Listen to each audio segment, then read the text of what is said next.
Reimagining Success, episode 209. You're listening to the Reimagining Success podcast, where we help you design a business and a life that allows you freedom from the 9 to 5. I'm your host, Anna Lundberg, ex-corporate good girl, now a business mentor and coach, author, mum of 2, and I'm here to help you create more freedom, flexibility, and fulfillment. Now let's get started with redefining success outside of the 9 to 5. Hello there and welcome back to another Ask Anna episode on the podcast. Now, this is the monthly series where I answer a question that's come in from you, the listeners, from my Facebook community, or perhaps from a paying client as well. My arm just clicked there. I don't know if that came through the sound. Obviously getting old. So this week's question is, and this came to me just a few weeks ago from a client who's been working hard and really trying to get clear on what it is she wants to do. She said, why am I not getting anywhere?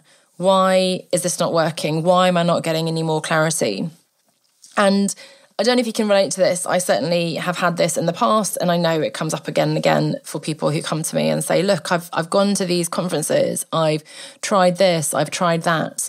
I've done this course, I've paid this person to do this program, and so on. And of course, it's hard to give a blanket statement for why things aren't working. And I know it can be so frustrating. So the first thing I have to say is please be kind to yourself. Please give yourself grace. You know, I'm not super woo-woo and so on, but I do believe, and I think it's important to believe that things will come to you at the right time.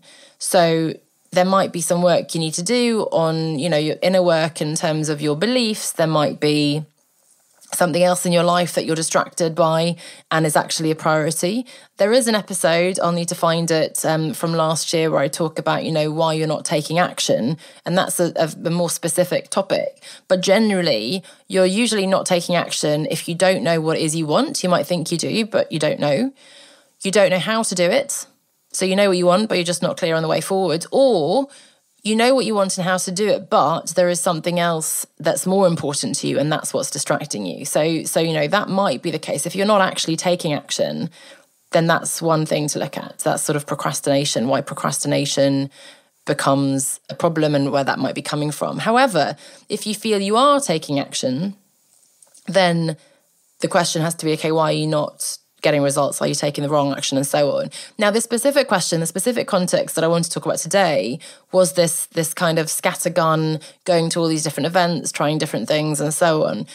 There is a really important phase when you're starting the transition outside the 9 to 5 and reimagining success of exploration, of not putting pressure on yourself, not latching onto any new ideas, not, you know, signing up to a super expensive MBA program, a 4-year qualification, you know, ordering all those business cards and logos and so on, applying to jobs, whatever it is, before you've actually given yourself ideally some time to mourn. There's a grieving period if you have been fired, if you've chosen to leave your job, you know, just like there is from a relationship. You shouldn't dive straight into a relationship.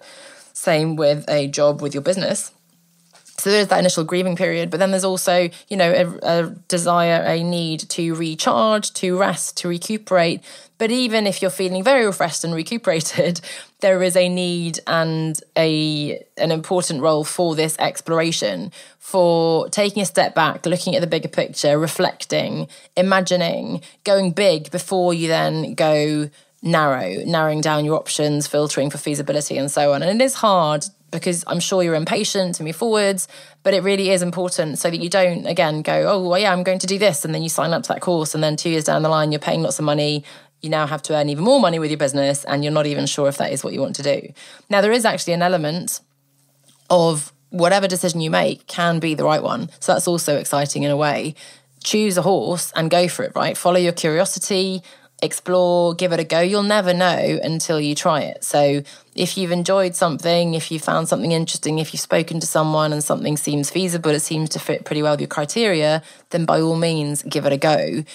Take micro commitments, micro steps, right? Again, you don't have to sign up for a 15K program unless you're really sure that is what you want to do and it feels like the right thing and you've got the funds and so on.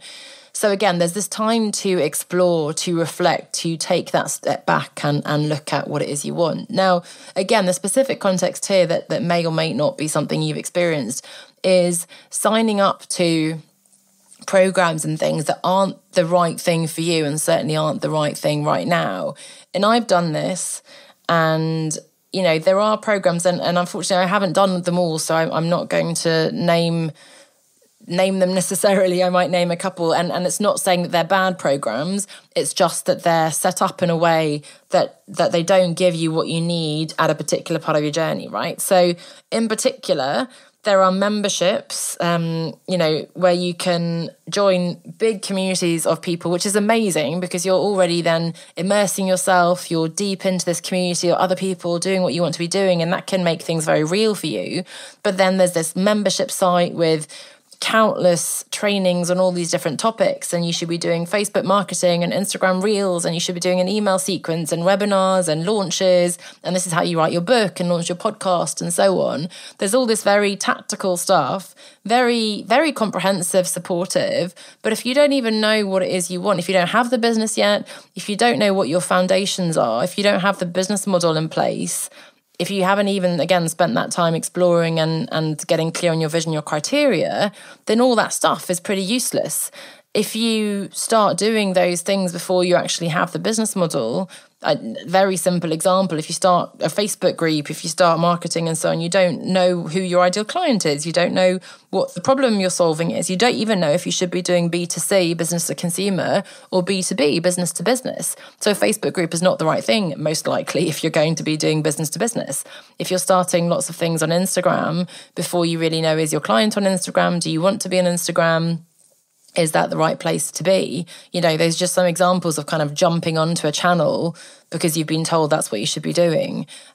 So unfortunately, if you're investing in these things, in particular, sometimes they can be cheaper programs, which is great. But in my experience, unfortunately, if you're paying, even up to £50 a month or so, then you're not going to be getting the support that you need.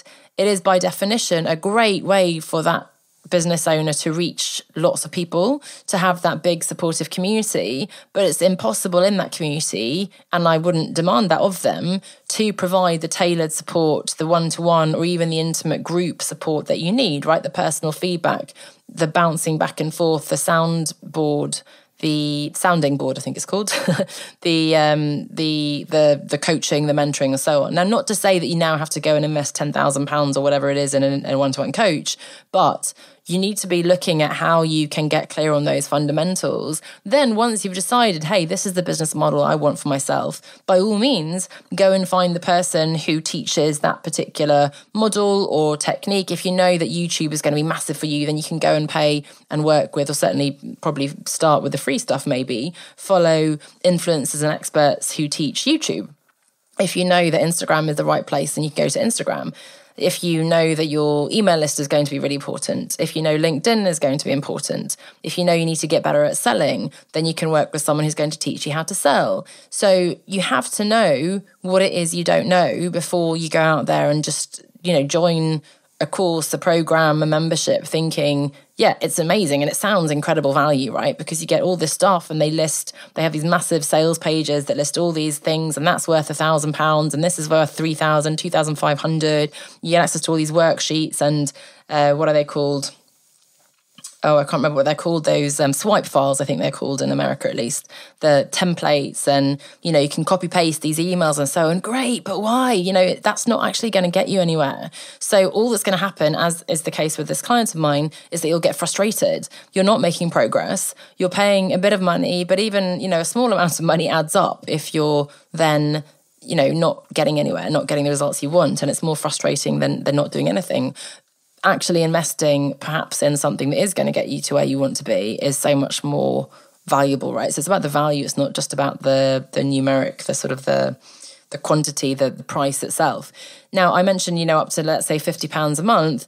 I was running my accelerator previously at quite a low number, higher than the 50, but still I was at a mark where actually my client said, you know what, this is so much value, far too much value in a sense. And in fact, that's what I discovered. I was doing way too much one-to-one. I was going above and beyond, as, we tend to want to do for clients.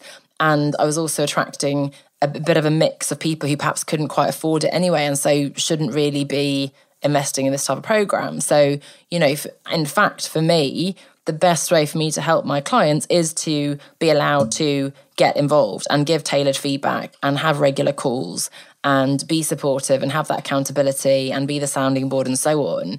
And it's just not feasible to do that. And I'm role modeling this for you at £50, £100 a month, whatever, unless you have a community of 100 people. But then if you have a community of 100 people and beyond, first of all, that's quite hard when you're starting out to build that audience, to build that community.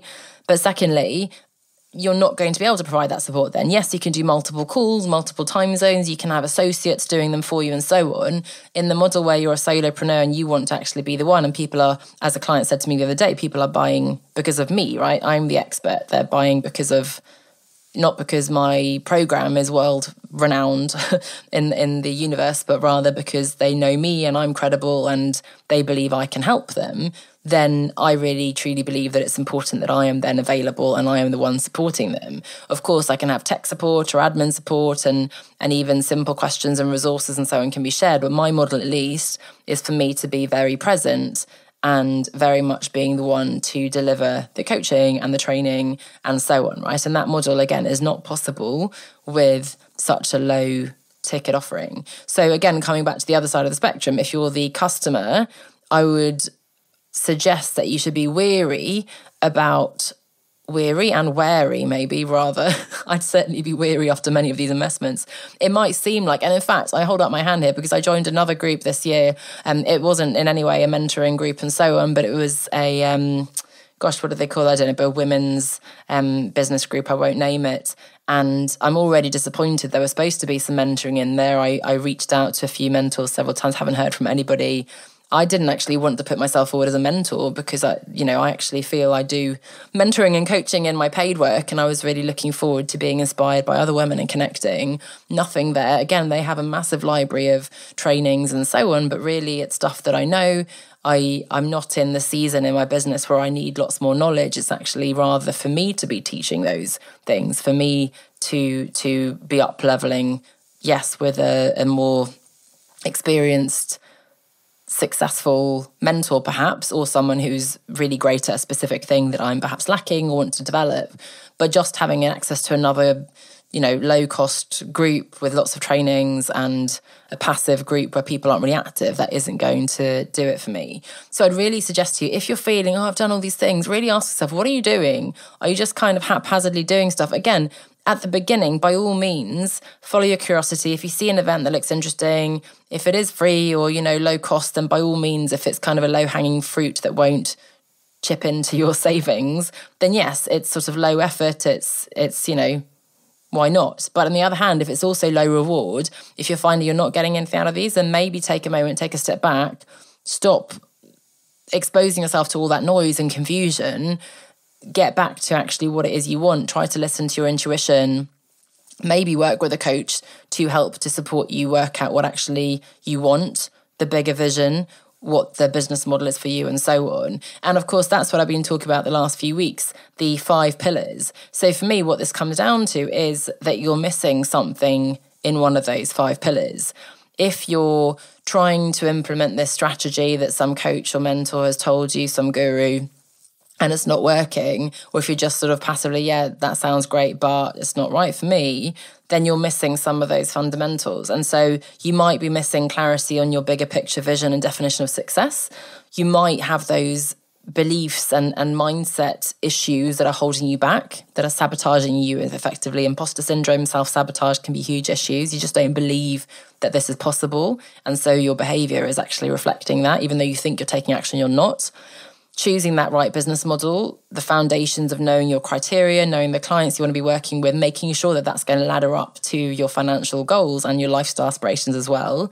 Building that personal brand above and beyond any particular social media channel. I come from a digital marketing background, but still it's not about whether it's the website or TikTok or whatever. People can actually have thriving businesses with just a LinkedIn profile, or if you're really good at networking and talking to people, maybe a business card or not even that, right? So yes, by all means, and of course I have a fancy website now and I'm hugely active on social media and I can't help myself because that's my content marketing background.